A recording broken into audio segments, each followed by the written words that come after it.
श्रद्धावाननसूयश्च शृणुयादपि यो नरः सोऽपि मुक्तः शुभान् लोकान्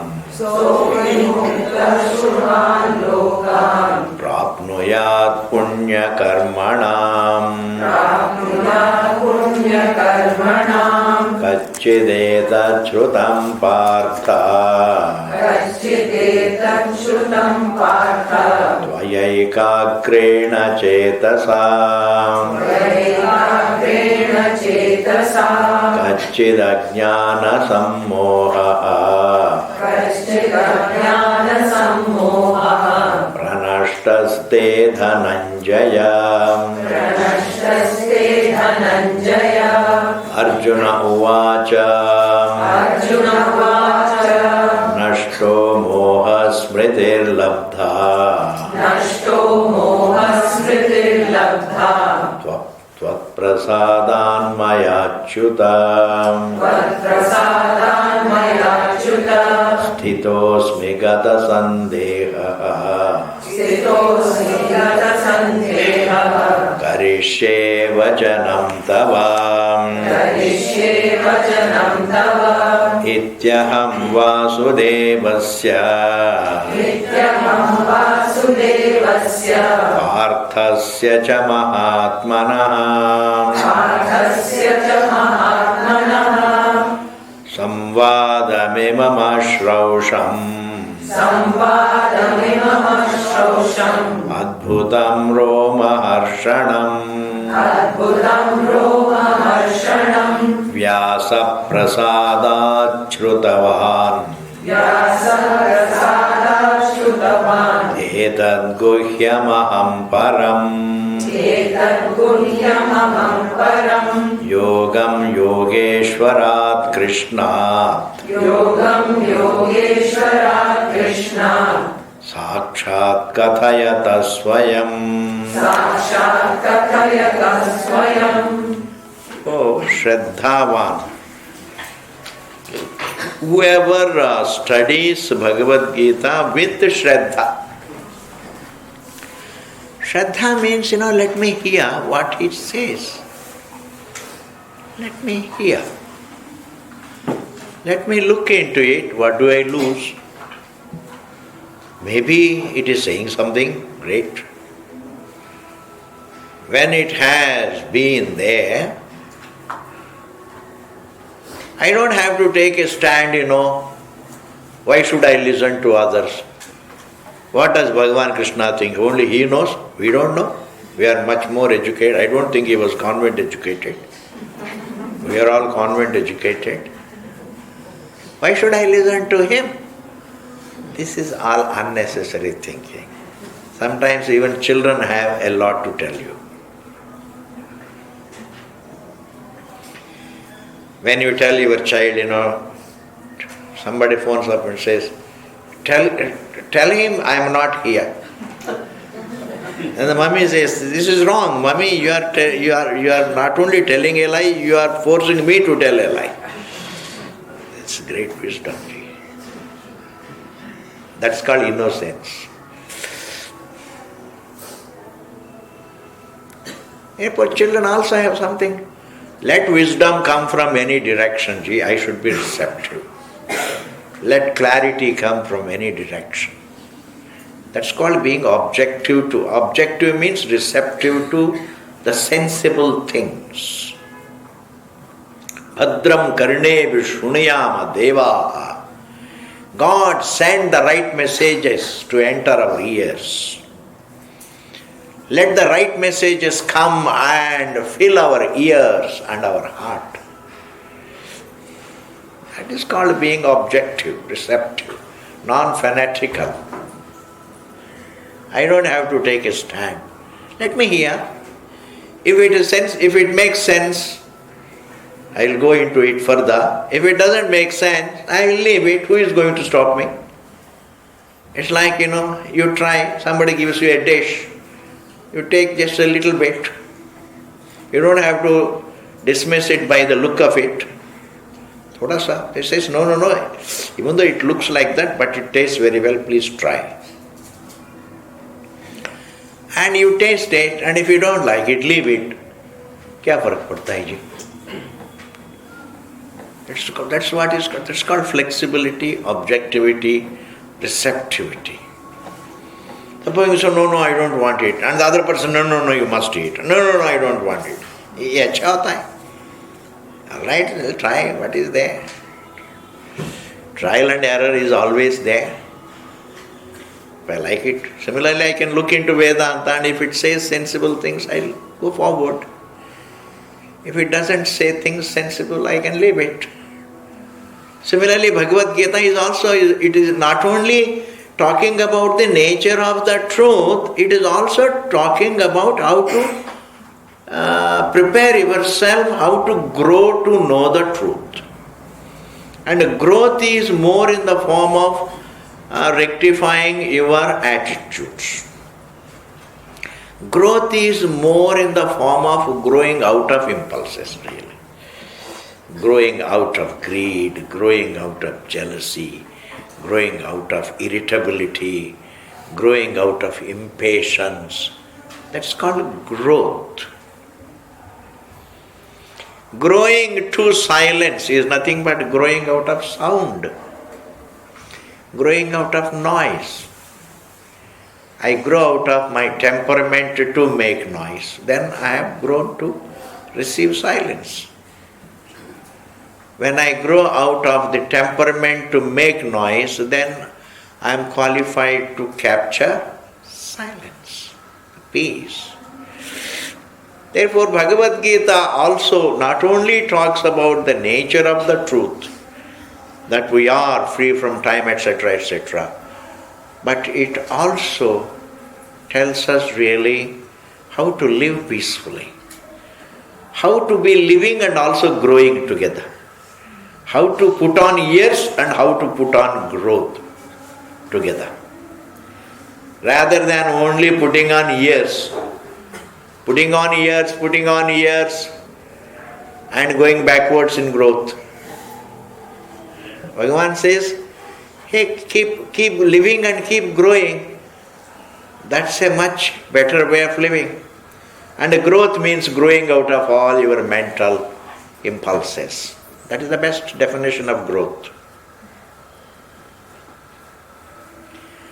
And when you grow out of all imperfections, impulses, you are much more peaceful. As peaceful, you are qualified. And grow out of selfishness also, everything I must have, not others. Hey, everybody has a right to have something. So, being tolerant of others' smiles, tolerate others' smiles, and slowly enjoy others' smiles. And you can tell yourself, at least, if I can't smile, at least let others smile. That means you are a very divine person. To respect others' happiness. It's all growth, ji. Therefore, Bhagavan says, let me look into these scriptures. Vedanta, Upanishads. Vedanta is otherwise called Upanishads, Bhagavad Gita, all talking about the self. The most wonderful thing about this Vedic literature is, they don't talk about anything other than our existence, our happiness, our life. Amazing, ji. There is no speculation about a God above. There is no speculation. Even when we use the word God, we ultimately describe it as the within. The divine presence within, the conscious presence within, is otherwise called God, Bhagavan. Because the Vedic culture always says it is within, not without. It is within, not without. There is so much of dinning into the literature, it dins into the human mind so much. That's why whenever you think of Bhagavan, you close your eyes. Hey Bhagavan. It's the best sanskara. You go to the temple and give arati, and then when you do darshan, what happens? You just close your eyes, say Bhagavan. And therefore, it is within, it is aparoksham. Aparoksham means oneself. It's not distant, paroksham. It's not pratyaksha, means not an object in front. It is the subject, aparoksham. Therefore, with that attitude, if you study Bhagavad Gita, that is called Shraddha. Shraddha means studying in order to find out, I'll find out whether it is true or not. If it makes sense, if I feel comfortable, I'll go into it further. If I don't feel comfortable, I will leave it. Ji. That is called Shraddha.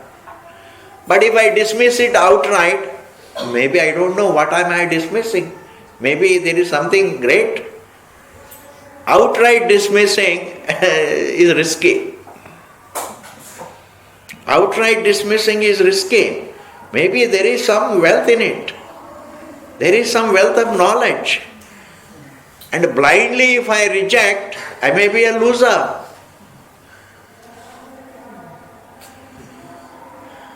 I don't have to blindly swallow it also. I can study it with awareness that if it makes sense, I will continue. If it doesn't make sense, theek hai ji, I can leave it. No harm. You have that in somebody says in your language, no harm trying. That's called Shraddha. No harm trying. There's no harm in trying. Ji. What is there? Shraddha. That is called Shraddha. This is in Sanskrit it is called Shraddha, means it is Jnanartham Adhyayan. Pending discovery, study. I study in order to find out whether it is true. I study to verify whether it is true. Shraddhavan Anasuyascha. Who has to study Bhagavad Gita? Shraddha. A man cheerfully look into it. If it has some great wealth, let it bless me. And if I find there is fanaticism in it, I can leave it. Fanaticism, a lot of fanaticism is there, like this. Some blind beliefs are there, blind superstitions. I can leave them. So I have to be, as a person, I should be an objective person. If I am a sensible person, then I can find whether this has a sense or not. If I am basically not a sensible person, I am a stupid person, then I can only either blindly swallow or blindly reject. I can become only... Stupidity is useful only to convert you into a fanatic. You can't use it for anything else. Fanatical. Just because I am saying it, it is true. Because you are saying it, therefore it should be wrong. That kind of fanaticism, rigidity. Very difficult to live with such people, ji. Supposing you have one person, rigid person in your family, then you must be having hell living with him. My God, it's terrible. What I say alone is right. What you all say counts for nothing because the bank account is with me. The money is with me. How do you live with a person who is rigid? Who doesn't want even to listen to what the other person wants to say? No. मैं कह रहा हूं बड़ा मुश्किल हो जाती है. There are many good provider fanatics. They provide you with lot of comforts, but they are fanatical in their thinking. That is unnecessary. Your best quality is in the form of being respectful to others' thinking, being respectful to others. The best in you comes out only in the form of being receptive to others. Sun lo, maybe they are saying something sensible. Sun lo. That's why when Bhagavan Krishna was going as an ambassador to Duryodhana to ask for half the kingdom, Then they had a conference. He had a conference with Pandavas. Krishna said, friends, he was addressing the Pandavas, Yudhishthira, Bhima, Arjuna, Nakula, Sahadev. These 5 jokers were there. He says, see, I am going to Duryodhana to bargain for half a kingdom. After all, you deserve half at least. Even though you deserve the whole, but at least let him give half. It's fair. So my bargain is going to be very fair. Then Bhima says, how can you say half? I mean, we must have the full. But yeah, peacefully if we get half, that's a great thing.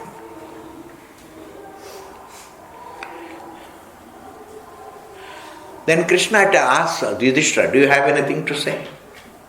No, please go.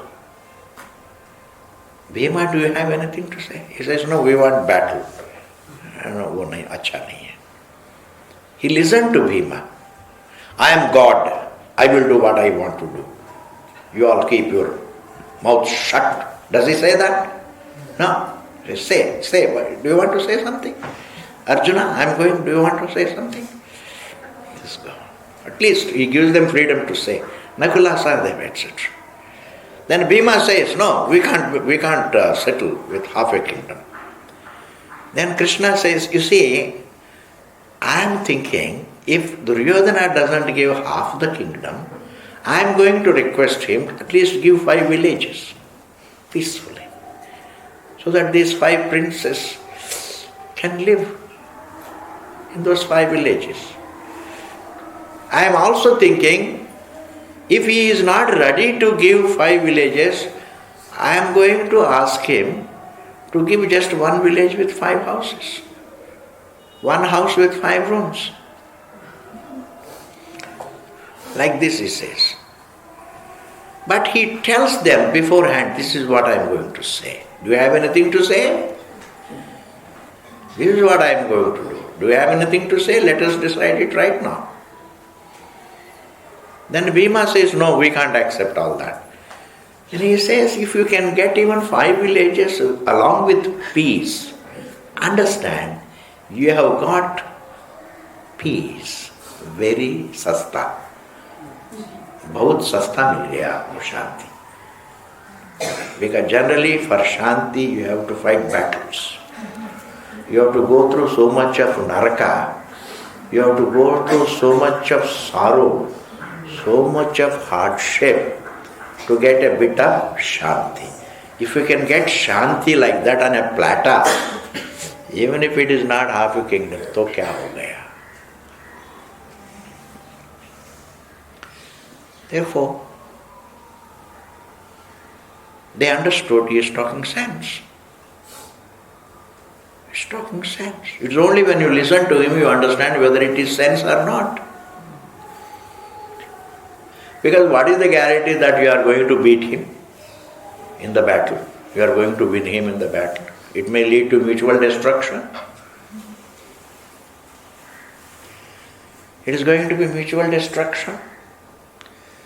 Therefore, listen to a person. If it is sensible, you accept. If it is not sensible, you don't have to. But listen. And the most useful thing is to listen to Bhagavad Gita, and because it happens to be very sensible. It's God's message to a confused human being. Confusion is about the spiritual identity. If I am confused about an empirical object, that can't really create misery. But if I am confused about my eternal, spiritual, peaceful identity, then the result is constant sorrow. And therefore, Shraddhavan, better listen to it. And sometimes you don't have an opportunity to listen to it. don't really accept any interpretation of Bhagavad Gita in the form of a theology. You know theology? Theology means, there is a God above, vagaira. Just imagining him as an individual, sitting there in the sky, looking at all of us, and as if it's nobody's business. Why should he look into our life? This is all called theology. I say, it's you. It is your presence. That is what it is. Atma. Nothing can be more divine than your presence and your peace. Nothing can be more divine than the conscious being's existence and peacefulness. Even if I go to Bhagavan in heaven and I crave for his darshan, it is only for my happiness. We can't ask for, we can't desire anything in addition to happiness, in addition to the comfort of our being, the peace of our being, the cheerfulness of our being. We can't ask for anything, the fullness of our being. And therefore, don't interpret Bhagavad Gita in a theological manner, like Christian theology, Hindu theology, just all beliefs. Anasuyascha. When you study Bhagavad Gita, you don't have to know who is the author, etc. I don't have to. Because the author, who is the author is unimportant. What is said, does it make sense? Bas. Sometimes, the name of the author prejudices your thinking. The name of the author prejudices your thinking. That is why, supposing I don't like Bhagavan Krishna, he had too many wives, vagaira, vagaira. Actually, that's all not true. He had so many bhaktas.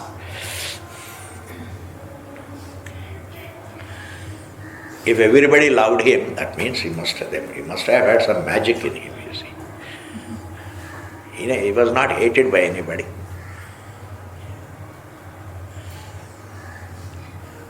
Supposing you don't like him because you are a Shaivite. You are a Shaivite. Shaivite means Shiva Bhakta. And these Shaivites in India, don't like Vishnu. And Bhagavan Krishna is considered to be Vishnu. In the south, this headache is there. If a Shaivite is going in front of Krishna's temple or Vishnu's temple, he would do like this. You understand? He doesn't want even to look at it. ऐसा करके चलता है. I used to wonder, ये क्या चक्कर है? इनका भी प्रारब्ध है. And a Vaishnavite wouldn't like to look at the Shiva's temple. He would look like this. No shadow. These are all prejudice. Whether there are flaws in Hinduism or flaws anywhere else, flaws are flaws. They only do damage to the society. Flaws are flaws. Kings are kings. As educated people, we have to recognize the kings and then not recognize them as valid. Not allow them to dictate us. Anasuyascha means, when you study any scripture, study it, go through it without any, anasuya means without any prejudice. Asuya means jealousy. थोड़ा खोल देना. बस. भगवान को कितने बार जगाना पड़ता है जी. सुबह एक बार जगाए थे. And again he goes to sleep. And again he has to jagao. It's too long. Doesn't matter. When you read a scripture, please do it without any prejudice. As a student of truth, read it. Don't read a book as a Hindu or as a Muslim or as a Christian. It will prejudice. All religious labels prejudice our thinking. Every label. I should be free from labels as a student of happiness, as a student of knowledge. I should read a book. If it makes sense, fine. If it imagines God, then I am not interested. The moment I think of, neither I should think of the authorship, nor I should think of my label. Sometimes, there is an author. That's what is it called? Rushdie? Salman Rushdie. Already he has become so unpopular. Very popular. And therefore everybody says, I don't want to touch this book. It has created so many ways. Who knows? There may be some truth in it. I have read that book. Yes. When it came first, long ago, years ago. And there is nothing wrong in that. Usme kya hai? He has only told the simple truth. Bhaiya, fanaticism is not good. Satanic verses, etc. If you don't want anybody to be critical of you, then you are fanatic. It's very dangerous. There should be. I should have people who can point out my flaws. If I have flaws, somebody should point out. Usme kya hai? That is called anasuyascha, means read a book with Shraddha and read a book without prejudice. Shunyadapi, when a person listens to Bhagavad Gita with Shraddha and without any prejudice. While reading a book, you don't have jealousy, you always have prejudice. Jealousy's context is different. When your friend has more money or when your neighbor has more money, then you feel jealous. That's a different context. Prejudice comes whenever at the intellectual level, when you become a student of something, then you become prejudiced. All labels create prejudice. Like gender creates prejudice. And even personality creates prejudice. If you are dark, you don't get a job. If you are fair, you get a job. You are a good-looking girl, then they give you a personal secretary job. If you are not a good-looking girl, then you have no job. These are all prejudices. What else? Do you think that the human society will ever be totally free from the prejudices? Never. It will continue to suffer its prejudices. Shunyadapi, if a person listens to Bhagavad Gita, yo naraha, any human being who listens to Bhagavad Gita without prejudice and with Shraddha, and even if he doesn't understand it, sopi, even if he doesn't deeply understand it, doesn't matter, sopi, he also muktaha, having become liberated from a lot of mental impurities, Shubhan Lokan, higher worlds, Prapnuyat, he shall achieve, Punya Karmana, the worlds that are meant for the most meritorious, such worlds you can enjoy by simply reciting Bhagavad Gita. If you understand it, moksha. If you simply recite it with Shraddha, if you recite it, you will get punya. So now there are two things. If you study and reflect, you get knowledge. Simply if you recite, you get a breakthrough in your business. Swamiji, is that true? Yes. You are not telling a lie? No. Because sometimes some papa is there sticking. Therefore, some punya karma, supposing you help somebody, you go to a temple or a gurudwara, anybody said, give some food to somebody, give some rice to somebody. I am telling you, it will give you a breakthrough. Punya karma gives you a break out of papa. Some obstacle is always there.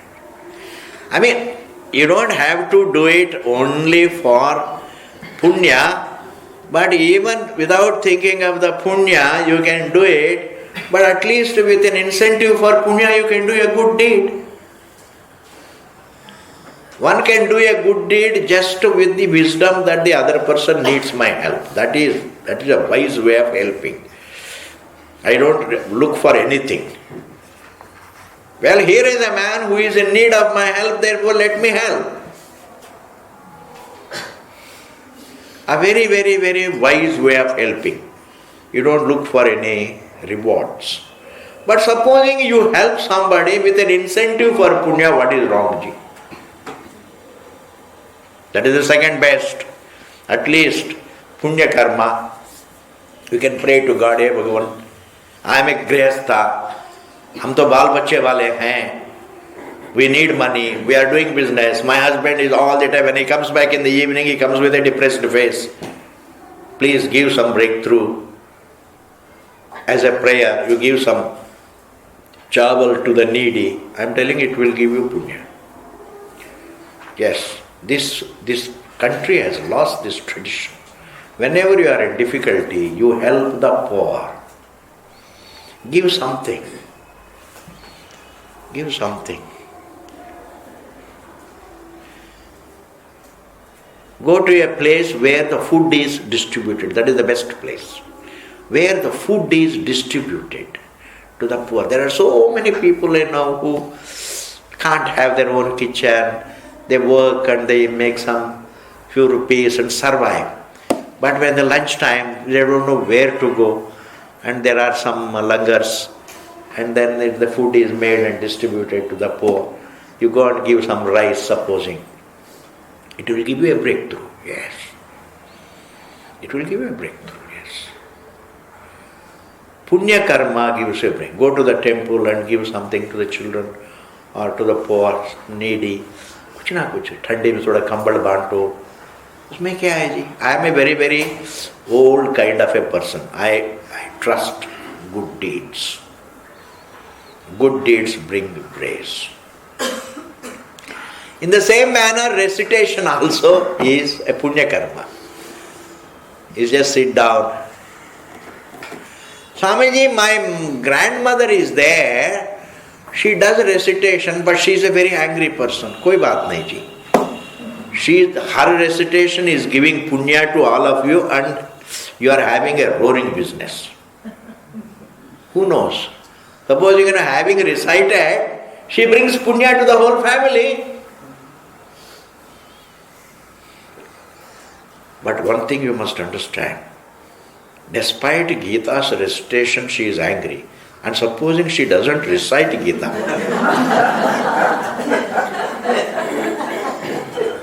what will be the result? There will be chaos, therefore you better encourage her. Keep doing.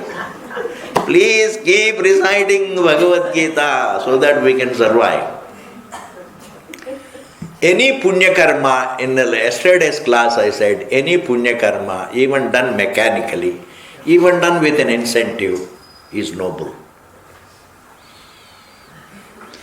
A noble deed done even with some expectation is second best. Why not? If I care for my children, expecting that they will care for me, what is wrong in that? Even though wisdom says, even though others say, no, don't expect anything, but is it humanly possible not to expect? Is it humanly possible not to expect? When you have children, when you are giving everything to the children, you do expect them to look after you when you are old. What is wrong in that? It is a very justified, reasonable expectation. We are not really superhuman beings to do good without expectation. इतना हम लोग नहीं हैं. We are just ordinary human beings. We are very earthly human beings. Therefore, you can always, you care for your children even expecting.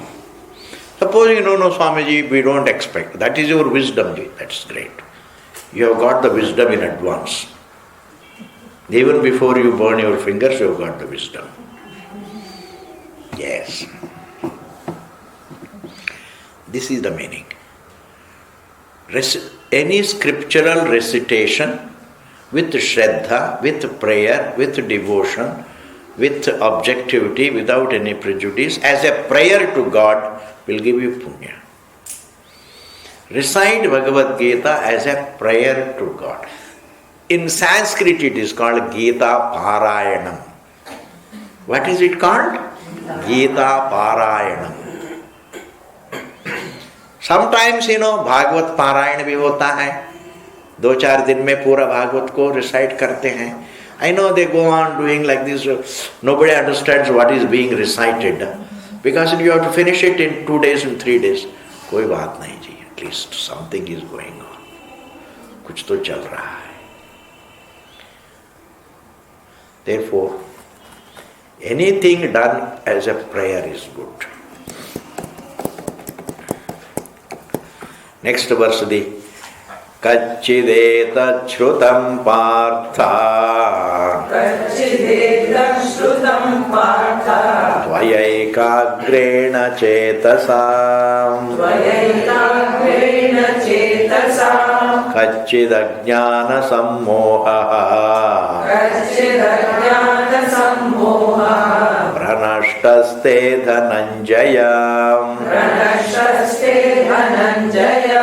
Hey Dhananjaya, hey Arjuna, I have spoken to you for such a long time. Do you understand now? Do your duty, but having alongside your duty, find your happiness in yourself. This is the message.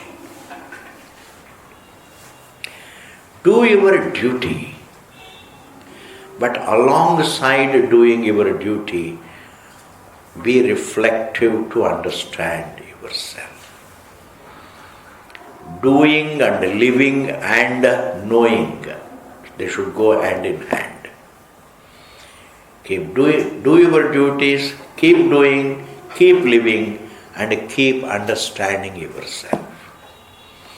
Keep doing, keep living, and keep understanding yourself. They don't have a time sequence. All the three become your daily program. I must do my duties every day. I must look after myself every day.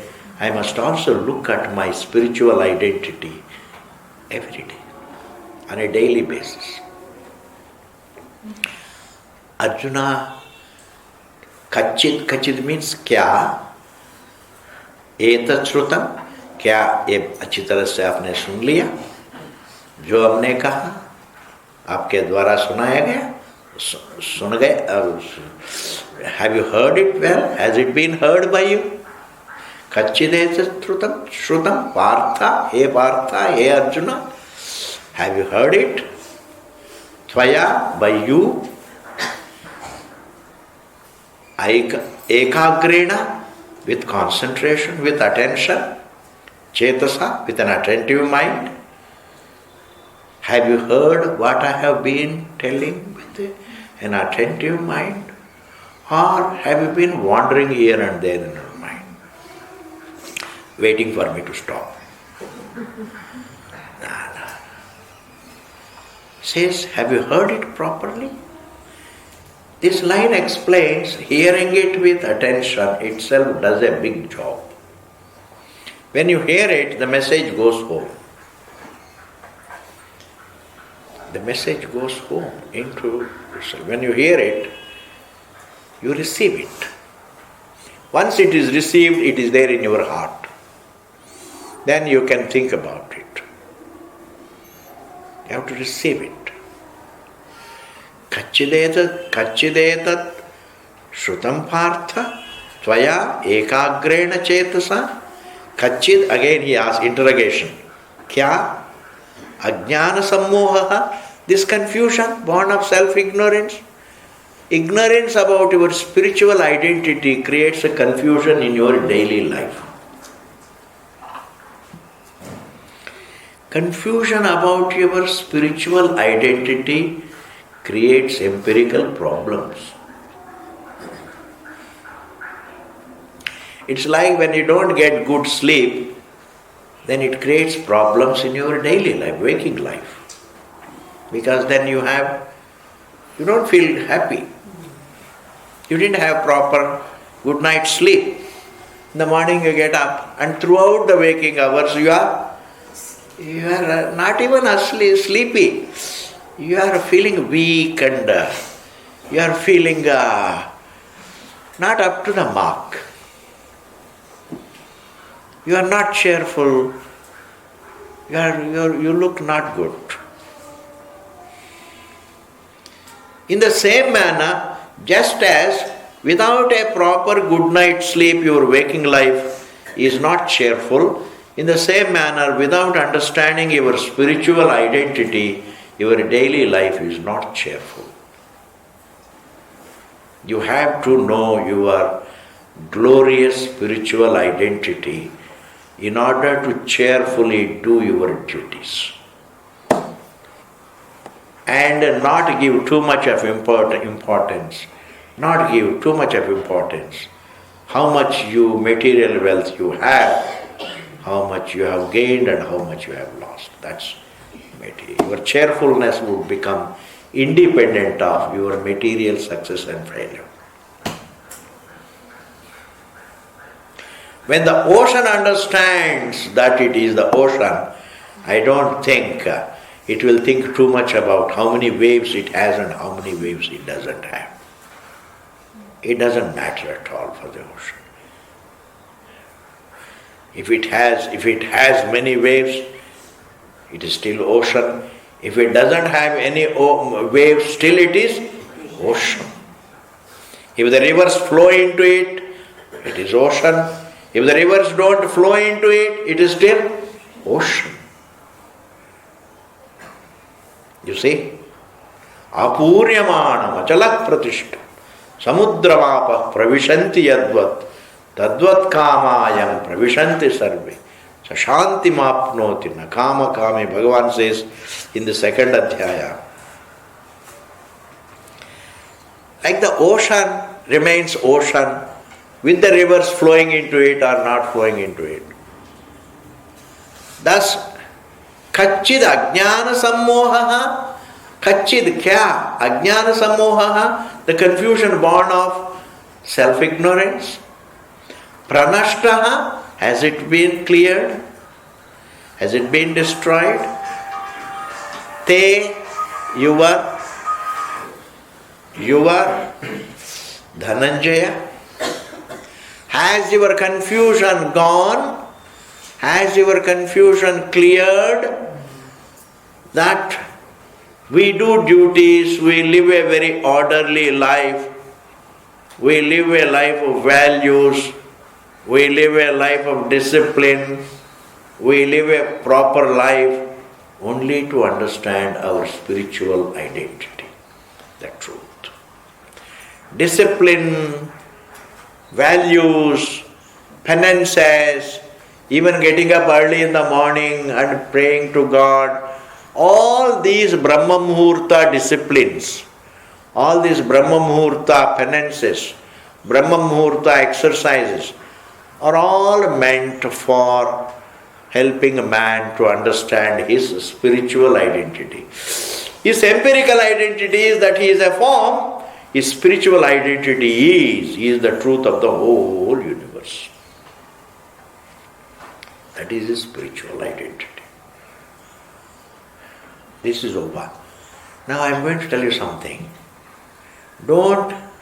Self-reflection, don't postpone it till the end of life. Every child must be introduced to the topic of his culture. Every child must be introduced to himself the topic of the spirituality. Here they see, you are thinking only about your desires, your desires, your desires, your desires.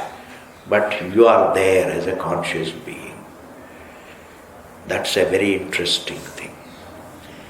It is much more interesting than all these objects.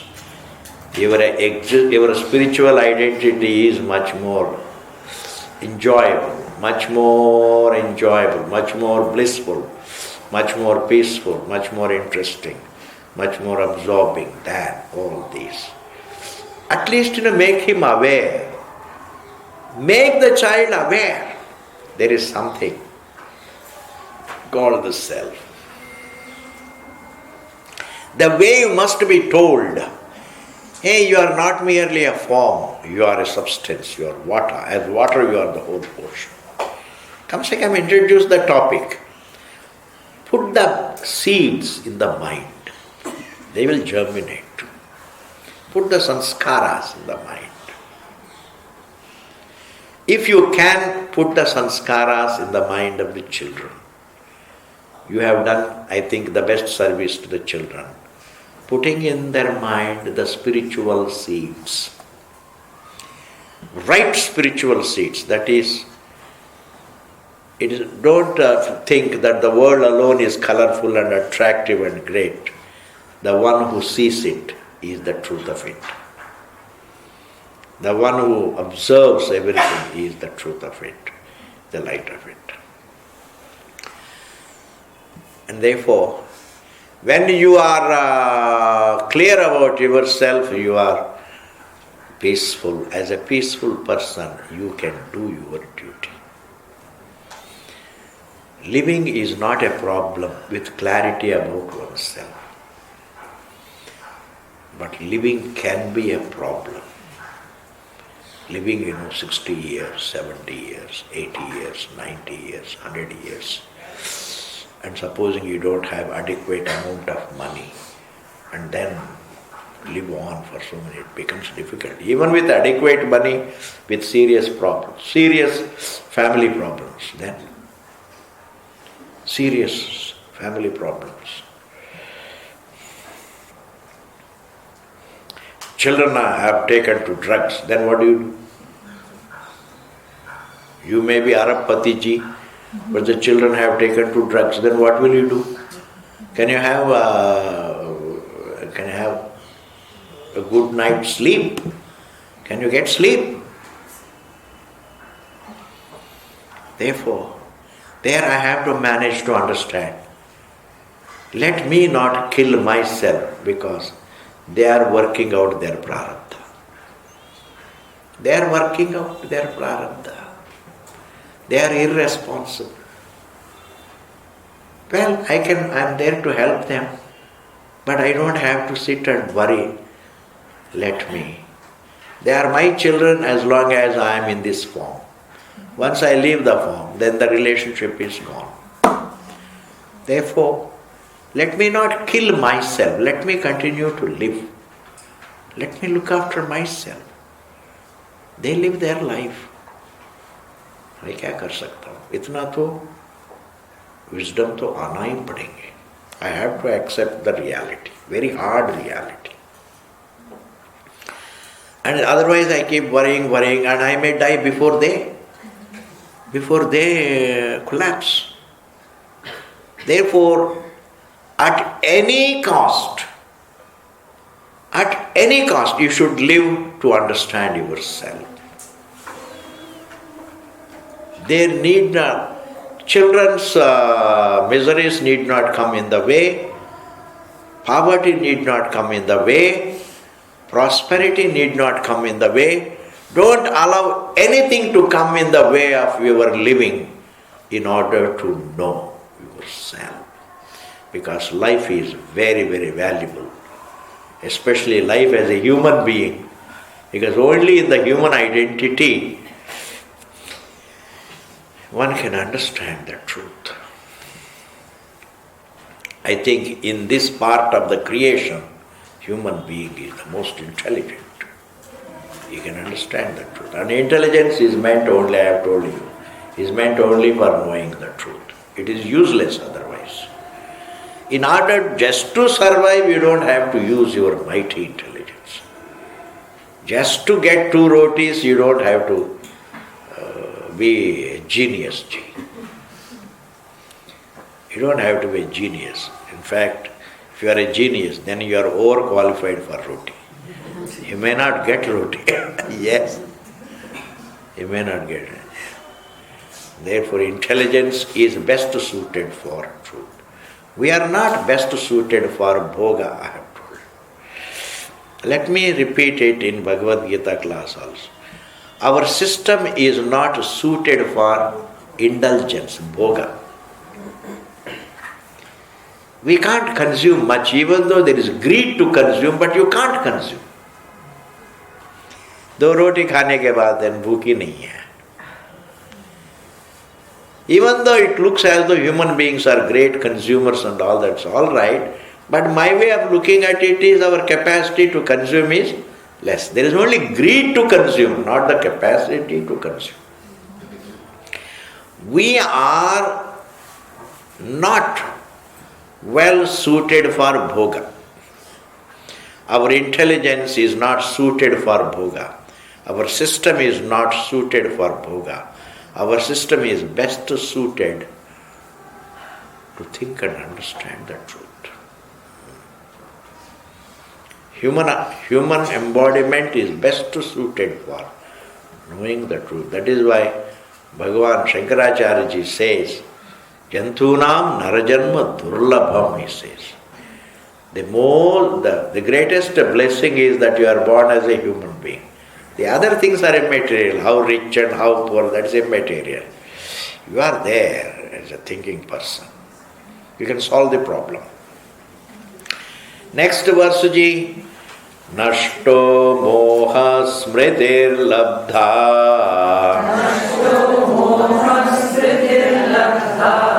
Tvat prasadan maya achyutam Sthitosmi gata sandeha Karishye vachanam tava. The last bit of the shloka, Bhagavan Arjuna says, Karishye vachanam tava. Now I will do as you say. Previously Arjuna was saying, I don't want to fight. Krishna is saying, you are not fighting, you are doing your duty, you are a soldier. Your duty happens to be fighting. I am not advising you to fight, just do your duty. And you are a king, and if the king himself runs away from the battlefield, what about the others? You will be setting a bad example. Do your duty. You are doing your duty not for a personal gain. You are doing your duty for justice. Therefore, when a soldier fights for justice, the best comes out of him. When the soldier fights for justice, he is most ferocious.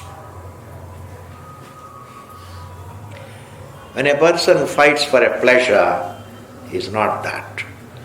You are not fighting for your personal pleasure, you are fighting for justice. To fix the evil people, to fix the unjust. Previously Arjuna was saying, I am not going to do it. Main to Rishikesh jaun. Like everybody here, whenever you have problems at home, you will say, "My Rishikesh jaun." What will you do in Rishikesh? मैं तो ऋषिकेश में था, मैं तो दिल्ली आ गया. Now if you go to Rishikesh, what will you do? Your best ashram is your house, I am telling you. Your drawing room is your ashram. Sit in your drawing room and think of Bhagavan. Your home is the ashram. Your home is Ganga. Your home is Himalayas. Your home, and you are a rishi. with the Atma as the topic, your home is Himalayas. Why not? Therefore, feel happy to be at home. You don't have to think, आप घर छोड़ के जाएंगे तो कुछ मिले, कुछ नहीं मिलेगा. I am giving you $1 million advice. I have seen everything in India. I have seen all over. अभी तो मैं 65 हूँ. I have seen everything. I am telling you the truth. Your home is your ashram. Don't leave it. Don't even listen to your children. घर छोड़ के चले जाओ, वहाँ पर वानप्रस्थ आश्रम है. Let them look after you. Don't give them the keys. You can will the keys. You can will the keys. If you give away the keys in the beginning, then they will say Rishikesh is a much better place. Please go. Don't. You have a right to be comfortable till the end of life. Everybody. Not only you, your children also have a right to be comfortable till the end of life. You don't have to suffer, because suffering comes in the way of contemplation. You don't have to deliberately suffer. You don't have to go through avoidable suffering. Why? Suffering is not a virtue. Avoiding suffering is a virtue. Why should you suffer? If suffering comes, God-given suffering, if I go through it silently, that is a virtue. Unavoidable suffering I should go through, but avoidable suffering I should avoid. Why should I accept it? And therefore, Karishye vachanam tava. Arjuna was telling मैं ऋषिकेश जाता हूँ. Krishna was telling Rishikesh में कुछ नहीं है. ऋषिकेश वाले सब दिल्ली आ रहे हैं. You better do your duty. Karishye, I will do. Vachanam tava, what you say. I will do what you say. Even to say that I will, Bhagavan, I will do what you say, you have to be already happy. Only a happy person can be receptive. A happy person can say, Mommy, I will do what you say. Papa, I will do what you say. God, I will do what you say. He has to be a happy person. Why is Arjuna happy? He says, Nashto mohaha. He says, now my confusion is gone. I was thinking in a different direction. I was thinking in the direction of the south, but the truth is in the northern direction. Or vice versa. I was thinking in one direction, but the truth is in the opposite direction. I was thinking in terms of good, bad. You are talking about the truth which transcends both good and bad. Duty is neither good nor bad. It is necessary. It is necessary. It is not a virtue or vice. It is choiceless. Duty is choiceless. Once we say choiceless, don't call it a virtue, don't call it a vice. It is choiceless. Like living is neither good nor bad, it is choiceless. I have to live. Like in order to survive, eating is necessary. Is it a virtue? Is eating a virtue or vice, Ji? Is eating a virtue or vice? It's neither. It is choiceless. If eating is choiceless, then, well, even duty is a choiceless. Bhagavan says, Nashto mohaha, my confusion is gone. This will continue, Ji. Another few verses are there, and after that we will come back.